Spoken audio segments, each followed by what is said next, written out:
Salut, alors aujourd'hui un petit peu de rétro. On va regarder un peu cet appareil. Un vieux Hewlett Packard de l'époque, ex-Agilent, enfin maintenant Keysight.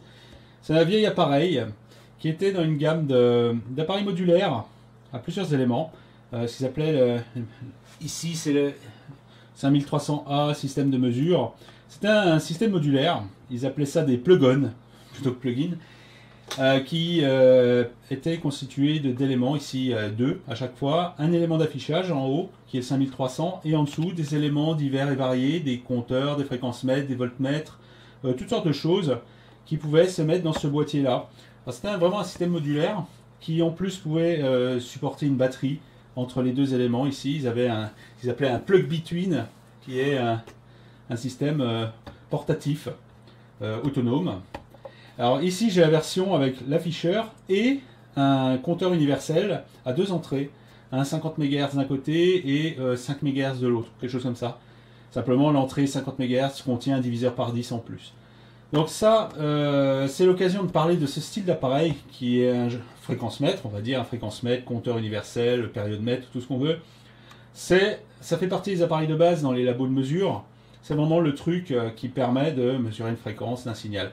Alors c'est vraiment, là on est vraiment dans l'appareil simple, hein. C'est tout simplement un appareil qui compte pendant un temps donné le nombre de fois qu'un signal passe par exemple par zéro. Alors on a différents types de critères de comptage. On a ici pour chaque canal, on a sur front montant, front descendant ou passage à zéro. Alors donc l'appareil mesure combien de fois, à chaque fois j'ai parlé de passage par zéro, hein, par extension. Donc l'appareil va compter pendant un certain temps combien de fois le signal va passer par zéro.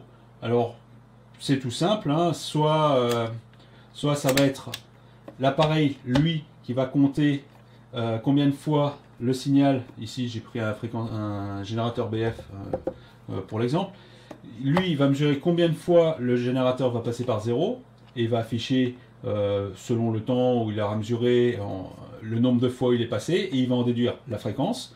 Ou alors, si on fait dans l'autre sens, si lui va compter le nombre de fois avec son oscillateur interne, il va compter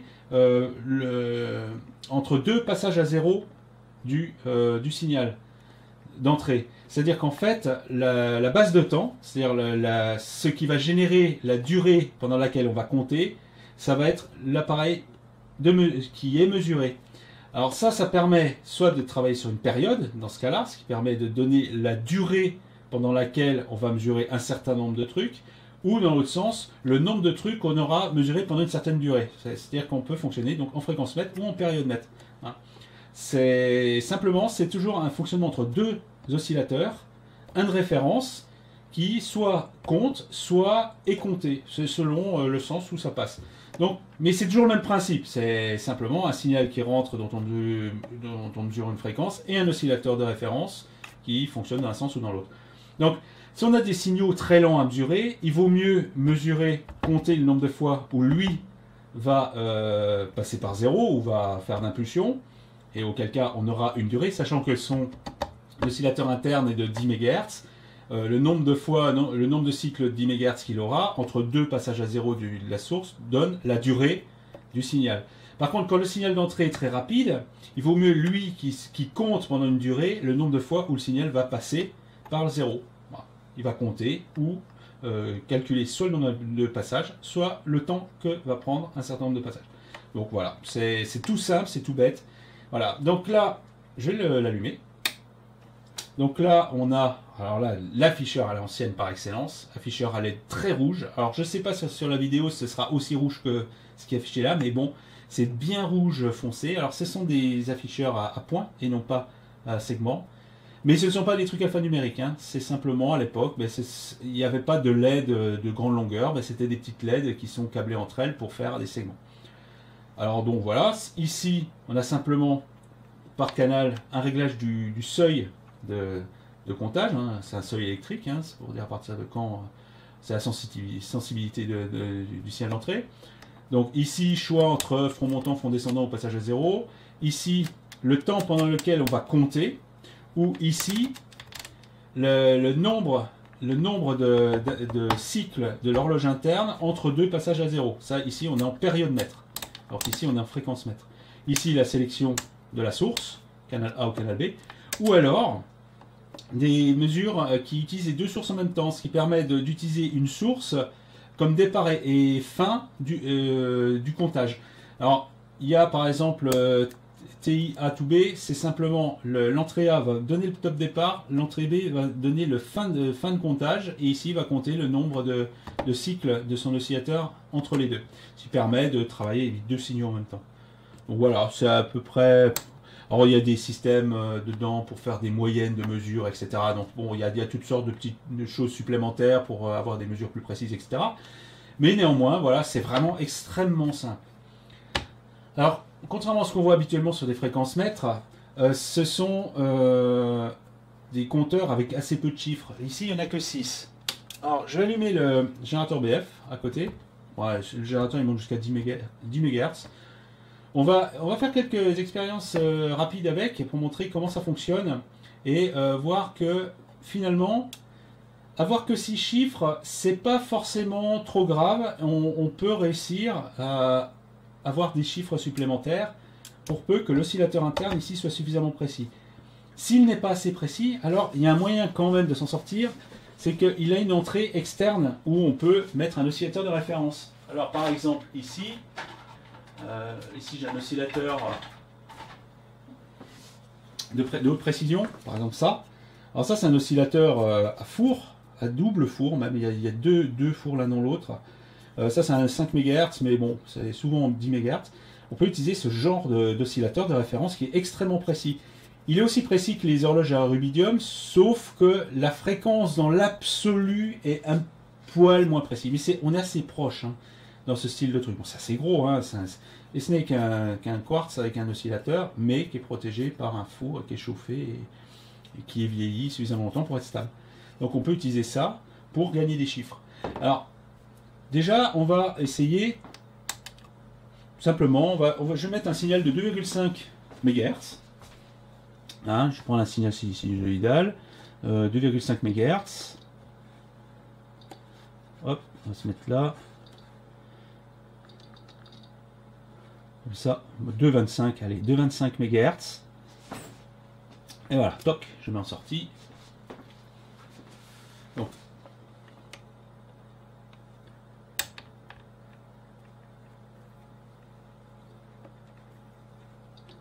amplitude 5 volts, voilà. Et je me mets bien sûr le canal B. Voilà, donc ici, je suis sur mesure pendant une seconde d'un signal de 2,25 MHz. Alors, bien entendu, de 25 MHz, ça tient sur 7 chiffres. Et donc, qu'est-ce qui se passe? Pendant une seconde, il va compter. Mais il peut compter que entre 0 et 999 999. Et donc, comme là, pendant une seconde, je vais compter 2 250 000 fois, en fait, il va dépasser sa capacité de comptage. Et on a finalement le reste de la division par 1 MHz. Donc c'est parce que ici, je mesure sur une durée de comptage qui est trop grande. Donc je vais descendre, et là, je tombe sur 1/10 de seconde. Et là, je tombe sur 2,25 MHz. Mais je suis limité ici à 6 chiffres. Et si je veux voir un petit peu plus loin ce qui se passe, eh ben, je peux compter pendant plus longtemps, sauf que j'ai perdu un chiffre. Mais je m'en fous, le chiffre je le connais, c'est un 2, c'est le chiffre des 2 MHz, ça a disparu. Mais moi ce qui m'intéresse c'est la suite. Et en faisant ça, on a fait apparaître un chiffre. Simplement le 2 MHz, c'est sous-entendu en tant que chiffre qui a dépassé. Mais cette manière de simplement de dépasser le compteur et de compter sur une plus grande durée permet de gagner des chiffres de précision. Mais on voit bien ici, la seule limite, c'est la précision de l'oscillateur interne. Mais en principe, en fait, c'est une fenêtre de 6 chiffres que l'on peut faire balader jusqu'à des fréquences de plus en plus basses. Et ça, ici, je suis à 1 seconde. Si je me mets à 10 secondes, ici, bon, c'est relativement long. Là, je vais avoir un dépassement, évidemment, mais au lieu d'avoir 2,25 MHz, je vais avoir les 50 kHz restants. J'ai gagné 2 chiffres. Alors ici, l'oscillateur n'est pas extrêmement précis, donc ici je suis à 0 sur le générateur BF, mais ce sont des chiffres qui peuvent apparaître, et si j'ai un très bon oscillateur, d'ailleurs il existe une option oscillateur, compensation de température et tout pour ça, on peut gagner des chiffres même si on n'a pas beaucoup de chiffres sur l'affichage. Donc ça c'est un moyen de contourner ce genre de truc et d'obtenir un peu plus que ce qu'on pourrait penser de ce type d'appareil. Alors globalement c'est vraiment un appareil très très simple. Conceptuellement parlant, c'est très facile à faire avec de la logique pure, avec des portes, des flip-flops, des choses comme ça. Et d'ailleurs, il est probable que ce soit comme ça fait dedans, parce que c'est un appareil qui est très ancien. Donc il est probable qu'à l'intérieur, on n'ait que des logiques de base, des portes, des flip-flops, des bascules, etc. Et de la circuiterie analogique éventuelle, bon, l'alimentation et tout ça, mais on n'aura vraiment que du trou traversant standard avec des composants de base. Il serait très très étonnant qu'on ait des FPGA ou un microcontrôleur. C'est même très très très peu probable. Néanmoins, maintenant, ça, on peut le faire. C'est typiquement le genre de truc qu'on fait avec du FPGA si on veut faire des mesures extrêmement précises et extrêmement rapides. C'est le style de logique câblée que l'on peut programmer dans des logiques programmables, ce qui est le but de tout ce qui est FPGA et autres. Mais à l'époque, tout était fait ici, je pense, en logique purement câblée. Donc ce qu'on va faire, c'est qu'on va regarder un peu comment c'est fait et retrouver un petit peu les quelques principes et fonctionnements de ce style d'appareil très ancien et voir comment à l'époque les électroniques, qui valaient cher hein, quand même, étaient fabriquées. Bien, voilà cet appareil entièrement en aluminium, hein, c'est relativement lourd, hein, mine de rien. Donc on voit vraiment les deux parties indépendantes. Alors là, on va admirer un système vraiment étudié pour faciliter le dépannage et voir la conception de ce style de boîtier, à quel point c'était vraiment pratique et les mecs se faisaient chier à faire des systèmes vraiment, vraiment bien conçus. Aucune vis. Pas aucune vis. En fait, il y a juste deux tirettes là. Je vais tirer dessus, et hop, l'appareil se sépare en deux. Difficile de faire plus simple. Hop, et voilà. Chaque module indépendant. Pas de vis, rien. Ça s'ouvre tout seul. Alors, il dialogue via ces connecteurs Centronix. Ça rappelle les connecteurs d'imprimante de l'époque. Connecteurs très fiables. Tous ces trucs qu'on trouve, qui existent toujours, qui sont utilisés depuis 50 ans. Hein. Ça et les sub-D, c'est vraiment le connecteur universel, fiable, où on ne se pose pas de questions, quoi. Donc les deux se dialoguent via ça. Donc on voit tout de suite la partie alimentation et la partie logique d'affichage, ici. Et là, la partie, simplement, division, base de temps, etc. Alors, comme il y a plusieurs modules de ce genre associés à ça, l'oscillateur principal est sur le module commun, parce que c'est un oscillateur qui est utilisé dans différents types d'options possibles. Et donc en fait il n'est pas là. Ça c'est juste la logique de division, de comptage, etc. Hein, uniquement. Ça c'est l'alimentation, l'affichage et l'oscillateur avec des divisions. Des divisions par 10, ça permet d'avoir des durées de 1 seconde. Et c'est là qu'on peut rentrer un oscillateur extérieur. C'est pour ça que l'oscillateur est de ce côté aussi. C'est pour ça qu'on peut deviner qu'il est là, parce que ici on peut sélectionner la source d'oscillateur interne ou externe. Voilà. Ok. Donc on va regarder un peu comment étaient fabriquées les électroniques de l'époque, parce qu'il ne faut pas oublier que ça c'est du Hewlett Packard, Agilent, Keysight, ça valait des fortunes. Hein, c'était ce qu'il y avait de mieux à l'époque. Donc ici on ne voit aucun composant, mais on voit à peu près le style de fabrication. Hein. Donc là on va commencer par celui-là. Là on voit vraiment les circuits imprimés faits à la main, hein, routés à la main avec des angles droits partout. Vu les fréquences, c'est pas bien grave, hein, ça ira très bien. Donc manifestement au moins probablement du double face, hein, on va supposer quand même, hein, avec un masque de soudure habituel. Ça n'a pas l'air d'être soudé à la vague parce qu'il y a des parties qui sont encore libres là, hein, et ça semble être un circuit doré avec un masque de soudure supplémentaire. Alors ça, bien sûr, ça s'ouvre en deux de manière très facile, donc on se dit waouh, mais en plus c'est extrêmement pratique à démonter aussi à ce niveau-là. Il suffit d'appuyer sur les griffes qui tiennent et après on a carrément le truc qui se démonte. Voilà. Difficile de faire plus simple que ça. Là, pour la maintenance, au moins, là, pour l'instant, j'ai fait 0 vis. Alors là, ben voilà le circuit. Alors là, c'est pas très intégré, hein. On va dire que c'est vraiment très aéré, hein. Il y a beaucoup de place là-dedans. Double face avec toutes les pistes dorées, hein. C'est luxueux, hein. C'est magnifique, hein, mine de rien. Alors là, c'est typique de l'époque. Que de la logique câblée avec des portes. Alors beaucoup de circuits genre 74-16. Alors c'est même pas les séries qui ont suivi, genre LS, L ou des choses comme ça. C'est vraiment les séries d'origine, 74. Alors quelques circuits avec des références Hewlett-Packard comme celui-là. Ici 18-20 quelque chose. Donc bon, ça peut être un circuit standard. Il faut aller voir dans des tables de correspondance ou alors ça va être des trucs custom. Mais bon, on voit un peu le style de fabrication, hein, extrêmement bien conçu. C'était à l'époque des trucs qui va être très cher à produire, hein, mine de rien. C'est quand même. Faut bien voir que ça s'est fait à la main, sur des calques au rotring et après fait par procédé photographique. Donc les mecs ils se faisaient quand même chier à faire des trucs, des pistes bien droites et tout. C'est quand même bien. Il n'y avait pas de routeur style Alcyon ou Protel, hein. Parce que quoi je dis ça, c'est simplement parce qu'il suffit de regarder les dates, les codes de date sur les circuits.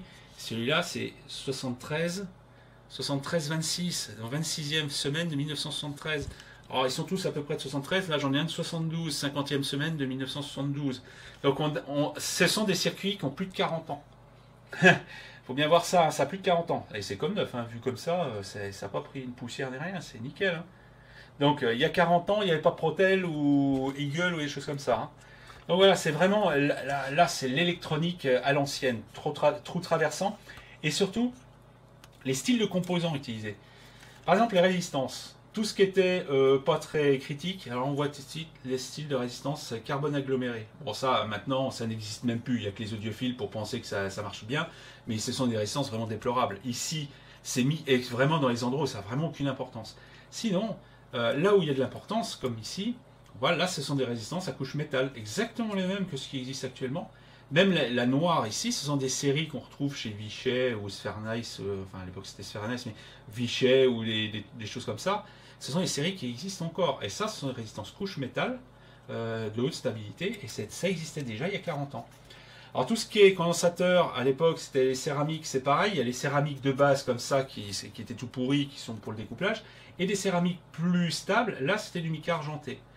Maintenant, le mica argenté ne se justifie plus vraiment parce que c'est remplacé par du céramique qui a les mêmes caractéristiques en étant beaucoup moins encombrant. Le mica argent prend beaucoup de place. Un autre truc qui est typique de l'époque dans ce matériel, c'est qu'il n'y a aucun condensateur chimique. En fait, ce qu'on pourrait prendre pour des condensateurs chimiques, là ou là, ce sont des condensateurs tantales hermétiques avec perles de verre totalement hermétiques. C'est assez compact par rapport aux valeurs, mais c'est extrêmement fiable. En tout cas, beaucoup plus fiable que les condensateurs chimiques de l'époque, qui en plus étaient très gros. Hein, la miniaturisation est considérable en 40 ans à ce niveau-là. Mais à l'époque, les condensateurs chimiques vieillissaient vite, et on préférait pour des valeurs, on va dire en dessous de 100 microfarads, utiliser des tantales. À l'époque, ça s'appelait, ça s'appelle toujours des CTS9, CTS13, CT2, enfin des références comme ça, qui sont des tantales solides, hermétiques. Ce sont des condensateurs qui valent très cher. Hein, ça valait très cher. Hein, c'était quelque chose qui participait beaucoup au coût de ce genre de truc, mais c'est une question de stabilité et de fiabilité.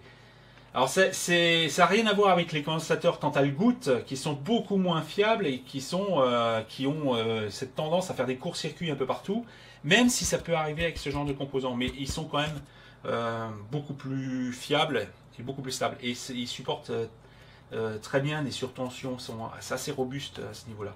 Et ça vieillit très lentement. C'est des condensateurs vraiment de haute qualité, il ne faut pas croire. Néanmoins, maintenant, les condensateurs chimiques ont atteint ce degré de qualité, voire même supérieur, et pour beaucoup moins cher. Voilà, donc ça, c'est vraiment la pure logique avec des portes et tout. Quand on regarde le schéma, c'est vraiment que de la logique, des flip-flops, des portes, et puis c'est la division,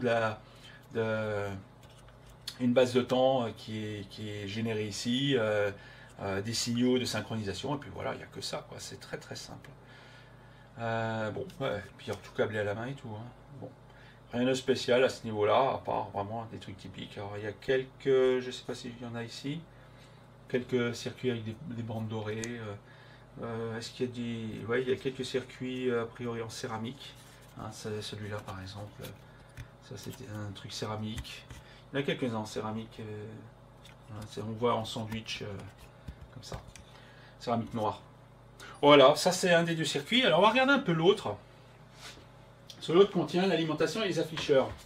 Alors ça c'est assez étonnant hein, comme système. Parce que là, Hewlett-Packard à l'époque faisait beaucoup d'optoélectronique, donc ils avaient tous ces afficheurs à LED qui sont arrivés les premiers. Hein, cet appareil ne fait pas exception. Hein, son afficheur est vraiment, vraiment typique de ce qui se faisait à l'époque. Hewlett-Packard était un acteur majeur dans les afficheurs à LED. Alors là c'est pareil, ça se démonte très facilement. Voilà, alors on peut dire que la maintenance c'est facile avec ça. Donc bien entendu il n'y a eu qu'une vis à enlever et c'est écrit en gros caution. Enlever la vis avant de désassembler le système. Donc il y a une vis à enlever et puis voilà. Bon, on ne peut pas dire que ce soit trop compliqué. Donc là c'est l'alimentation et l'attaque des afficheurs. Alors là, attention les yeux, c'est magnifique. Je vais essayer de zoomer un peu là-dessus. Voilà. J'espère qu'il va... Oui. Alors là, exception, on a un chimique, mais parce que les tantales c'est bien, mais les tantales, il y en a plein là, hein, qui sont utilisés là. Les chimiques, quand il s'agit de grosses valeurs, les tantales ne suivent plus, ou alors c'est vraiment trop cher, c'est pas forcément justifié. 950 micros, 40 volts. Il est énorme par rapport à sa valeur. À l'époque, alors là, la date dessus, c'est mars 73. Ah, c'est vraiment une vieillerie, quoi. C'est même étonnant qu'il ne soit pas tout sec. Alors, là, on a vraiment le style de circuit de l'époque. Magnifique circuit céramique, là. Alors ici, on est vraiment au pilotage de l'afficheur à LED. Donc là, vraiment, grand classique. Maintenant, ça se fait par des circuits intégrés, mais pilotage des LED par des transistors en discret. Donc on a probablement ici en bas chaque chiffre et en haut chaque point de chaque chiffre. Alors c'est un système multiplexé, donc il passe d'un chiffre à l'autre. Et ici, probablement, on a la logique avec les générateurs de caractères et le système de multiplexage et le comptage. Donc ça, probablement, ça doit être vraiment très très simple au niveau logique. Alors magnifique truc doré. Alors ce qui est tout à fait étonnant, c'est que les circuits sont mis sur des supports, mais des supports nus, et tout est doré là-dedans. C'est vraiment pas mal. Et c'est marrant parce que les circuits blancs, là, eux, ont leur support. Alors que ceux-là sont sur des trucs différents. C'est vraiment étonnant. Alors bon, pour la maintenance, c'est facile parce qu'on peut enlever les circuits et échanger. Alors Tektronix faisait ça pour ses transistors aussi, mais là, je crois que les transistors, eux, ils sont soudés quand même. Ces circuits-là, par exemple ici, eux sont soudés, donc c'est plus difficile à enlever. Alors ça, ici, on est sur la partie horloge. En fait, on le devine parce qu'ici, il y a une entrée pour ajuster l'oscillateur interne. Voilà, ici. Donc il y a un trou ici, et donc il y a une capa ajustable là. Et là, on voit un composant qui ressemble à un transistor, qui est marqué 10 MHz dessus. Alors, je ne sais pas s'il peut ajuster, voilà. C'est un oscillateur intégré. Alors là, on l'a sous la forme d'un boîtier de transistor plutôt que des boîtiers carrés. Mais bon, c'est un oscillateur, voilà, avec ici des diviseurs à décades qui permettent d'avoir. C'est un oscillateur de 10 MHz, donc ça permet de diviser, d'obtenir 0,01 seconde, 1 seconde, 10 secondes, etc. Donc c'est des diviseurs par 1 million, 10 millions, etc. Donc ça, c'est vraiment très simple. Alors, l'alimentation est vraiment particulière à ce niveau-là. Parce qu'on pourrait penser que, bon, ben voilà, on a un transfo, pont de diode. Le pont de diode, il est là. Transfo, pont de diode, et puis voilà, c'est parti. Mais en fait, comme souvent chez ces appareils, chez Tektronix aussi on a ça, en fait c'est une alimentation à découpage. Ou plutôt c'est un convertisseur continu. Simplement ça fournit une tension, et cette tension alimente ici, alors ça c'est le circuit qui est vertical là, ça alimente un oscillateur qui pilote un transistor ici, qui est un peu de transistor de découpage. Alors ça c'est probablement un NPN, hein, ici c'est un bipolaire. Et là, on a un transfo. Alors, on voit bien ici, on a plein de sorties en rond. Ici, il a plein de sorties en rond. En fait, c'est un transformateur, mais qui attaquait des fréquences plus élevées. Donc, il est tout petit. Et là, on a toutes les sorties. Toutes les sorties avec juste à chaque fois une diode et une capa. Et comme les fréquences sont beaucoup plus élevées, ici c'est un redressement simple alternance, qui peut être dans un sens ou dans l'autre, avec juste une capa de filtrage ici qui n'a pas besoin d'être énorme. Alors ici c'est des 220 micros, des choses comme ça. Il n'y a pas besoin de normes parce que les fréquences sont beaucoup plus élevées. Alors ici on a un transfo multi-sortie, tout petit, qui c'est exactement équivalent aux alimes à découpage qu'on a dans les PC ou tout comme ça. On se retrouve avec des transfos qui sont beaucoup plus petits malgré les courants très élevés. Donc lui il ne fait que abaisser et obtenir une tension continue qui permet d'alimenter simplement la partie oscillateur et l'oscillateur pilote ce transistor à découpage. Alors en regardant sur le schéma, on voit que ça, c'est un transformateur qui est un senseur de courant qui permet simplement de détecter des surcharges. C'est un truc, c'est une protection de l'alimentation. Et on a aussi, alors ça c'est probablement un truc de monitoring du tout, on a aussi un système de protection en tension. Alors une des lignes de tension qui est la 5 volts sert de référence et c'est elle qui régule le tout. Et les autres en sont déduits par simplement les rapports de transformation du transfo. Donc ça c'est une alime à découpage qui permet simplement d'éviter d'avoir un transfo avec plein de sorties, mais d'avoir un petit transfo parce qu'il y a plein de tensions positives et négatives qui sont utilisées un peu partout. Et il accepte toutes sortes de types de formats. Alors il y a en regardant dans le schéma, il y a des puces logiques au niveau ECL, donc qui sont à des tensions négatives, très rapides. Il y a du TTL, il y a tout ce qu'on veut. Donc il y a plein de sortes de tensions ici qui sont générées par cette alimentation-là. Et c'est pour ça qu'ici on a une carte ici, purement analogique, on n'a que des transistors, et c'est en fait les oscillateurs. C'est l'oscillateur, la commande d'oscillation, etc. et l'asservissement de la lime à découpage. Et ça c'est le transistor qui sert à hacher la tension. Et voilà.